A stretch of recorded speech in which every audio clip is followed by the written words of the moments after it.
Hello viewer, thanks for coming in for another video. And this time I'd like to explain a bit of what I mean in my core philosophy. And I want to do this because I guarantee that you and I will have different definitions of the words I'm using. So I want you to know what I mean when I use these words.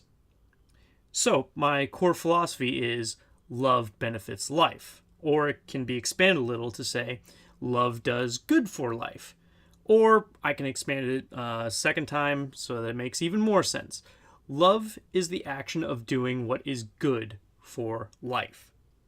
Now, a lot of that statement of my core philosophy is pie in the sky talk. Okay, and what I mean by that is it's relative, it's vague, it's conceptual. A lot of people can argue about what these words mean and come to different conclusions.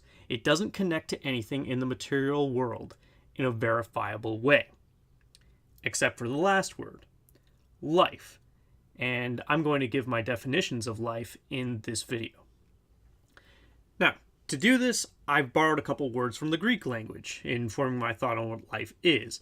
And I do this because I think they are very, very helpful. The words that I'm borrowing from Greek are bios and zoe. And these are the categories that I sort life into. From bios, English speakers get the word biology. And biology is the study encompassing all living things.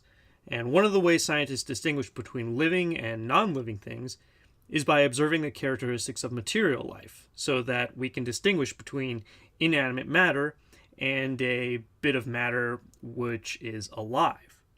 And this is bios.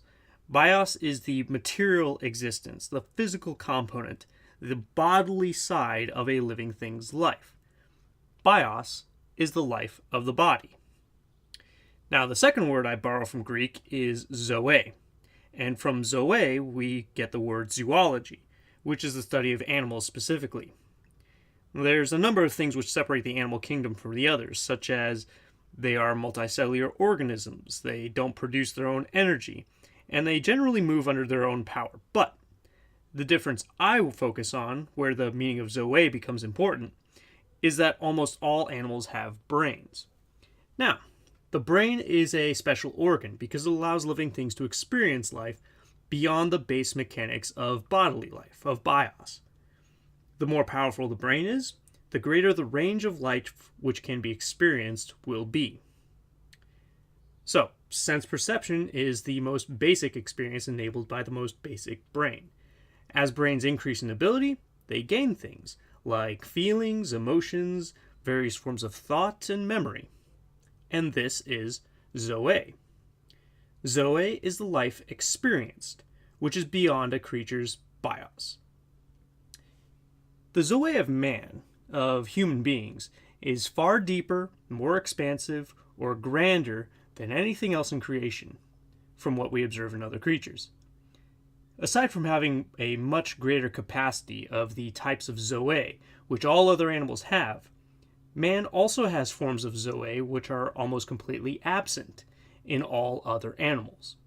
We have things like language, law, culture, academy, theater, and a great deal else. And all I'm showing here is how expansive my definition of zoe, and consequently of life, is. So when I say love is the action of doing what is good for life, I want you to know that this statement reaches out and impacts every part of you, every action you make, and every good thing you can think of in your life. So, thank you for watching. I hope you enjoyed this. I hope I added something to your thinking, and I hope you take my words to heart, because I think that these are words to live by.